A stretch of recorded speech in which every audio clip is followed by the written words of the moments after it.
check was $65,800.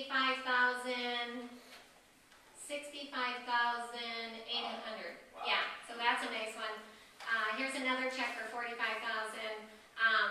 But this one here, I want to show you around. Look at that. This is an ugly house, and then we look how ugly that is. Piece of crap that is. So you actually have a way to make money on this thing? $45,000. Get out of here. Yep, here it is. Get out of The here. pretty house. Look, there it is. Oh my God. Pretty. Look at that No guy. profit. $45,000. Would you have the vision to see that piece of crap turn into that? Now where is this thing at? This was in Canada, actually. Canada. Yeah, that was They'll buy anything up there, won't they? Look at that. Golly. Can you imagine an owner occupant wanting to make an offer on that house? Huh? Tomorrow you're going to see, man, we can turn ugly into pretty. You like ugly. You like ugly. The uglier the better. You like. Uglier the better. They made $45,000. That's really cute. They had their little kids playing with the money. Isn't that adorable? Isn't that adorable? Well, that's a nice thing to teach your kids, I guess. But we have tons and tons of, well, we love the pretty house deal. So to answer your question, Ron, we want to get your cash flow needs met right away and get the cash flow going. Yes. And pretty house deals is an excellent way to do it. Zero money down on your own credit. And what would you say? I actually agree. Yeah, we, subject to. When they buy it, subject to, and turn around and sell it out either on a lease option or whatever, yeah, it's a quick way to get some money. So that's what most of our students are doing. You agree? I do agree. I've got a few students doing subject to. I've got quite a few students doing REOs and flipping the REOs as well. And finding the ugly houses from the FSBOs. But they get a lot of their leads. Most of their leads come in for my students through the FSBO calls and working with REO agents and the LOers. All right. A John? few other things. Zane?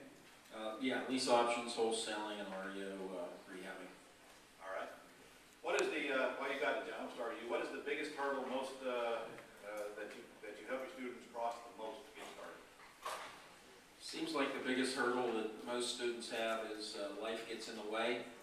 So time management, procrastination, and just, you know, I had to do this, had to do that, go here, go there, that kind of stuff. So we got to work Always got through a all that. reason not to start, huh? Always. Always got a reason. It's not when you start, you know, you've got to actually do something. So it's easy to justify why we are not going to get started just yet, but later, yeah. Right, and the other thing is, you know, we only have a half an hour a week phone call with them, so we don't have time to teach in a half an hour. So you have to do something on your end and learn the material that Ron gives you. You know, go through the CDs, go through the books, learn it, and then we can address, you know, any issues that you have every week and try and correct, you know, what come up during the week. All right.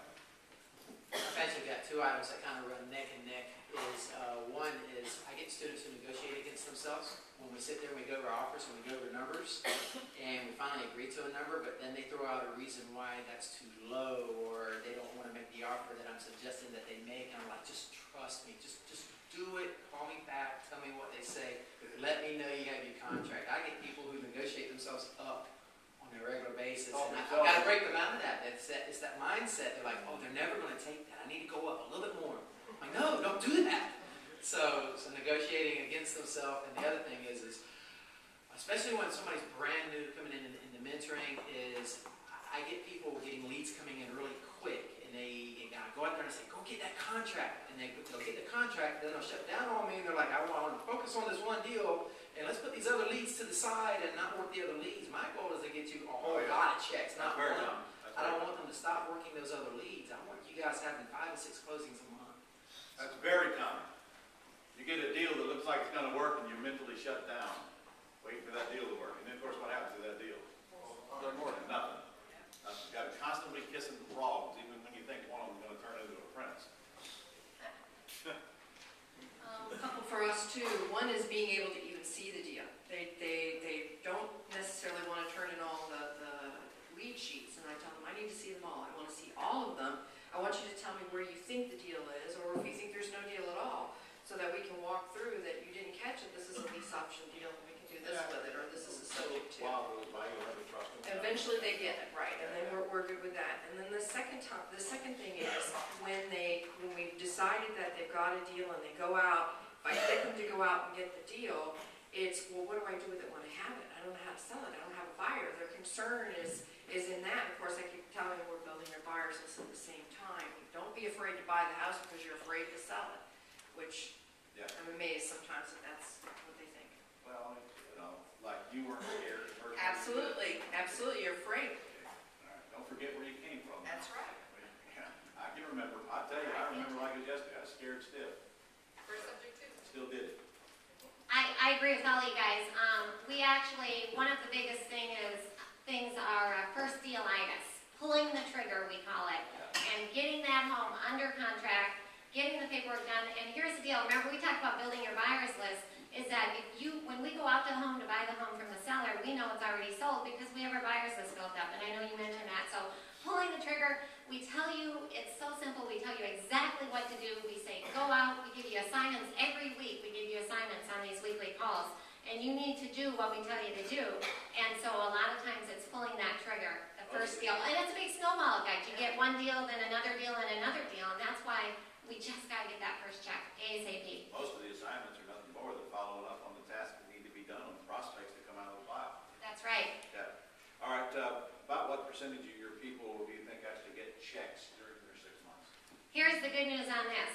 We would say 100% of our students get checks when they do what we tell them to do.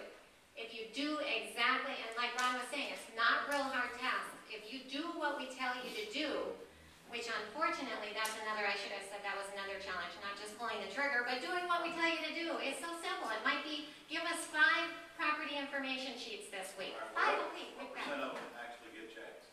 I would say 80%. 80%. 80% actually get the checks because of what I just said. It would be 100% if they would just do what we tell you to do, Ron. It gets so frustrating, and you just want to, like, you know, well, I won't say Hey, it. don't tell me. She's right, you gotta do what we say, because we've done it, and we'll get you there to success, because that's our goal. And ours is probably about 80% as well.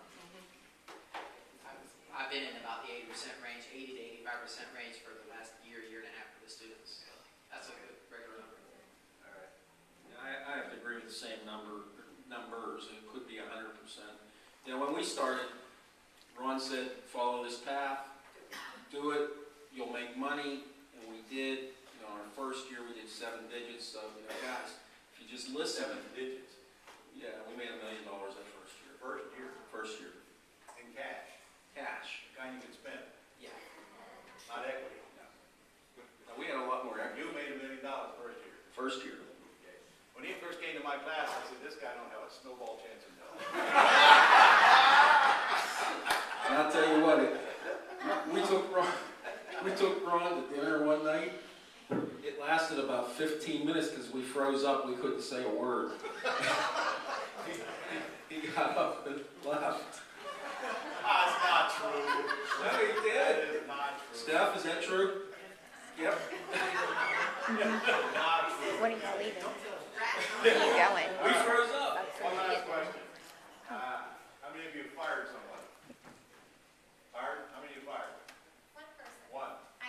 Sorry. You fired one too? I fired one person, and let me tell you, in all fairness, Brian and I, we gave verbal warnings, we gave probationary letters, we told them, I mean, they had 3 probationary letters, 3 verbal warnings. I mean, it was simple. They needed to be fired. Yeah, they needed to be fired, and we will fire you. I mean, I'm not trying to scare you, I'm just trying to say, it's real simple. Like, we might give you a task one week that you need to implement a crisis act. This is what the USP should say, this is what you need to do, crank up the machine, get lots of sellers calling. We're gonna tell you exactly what to do, it's real simple.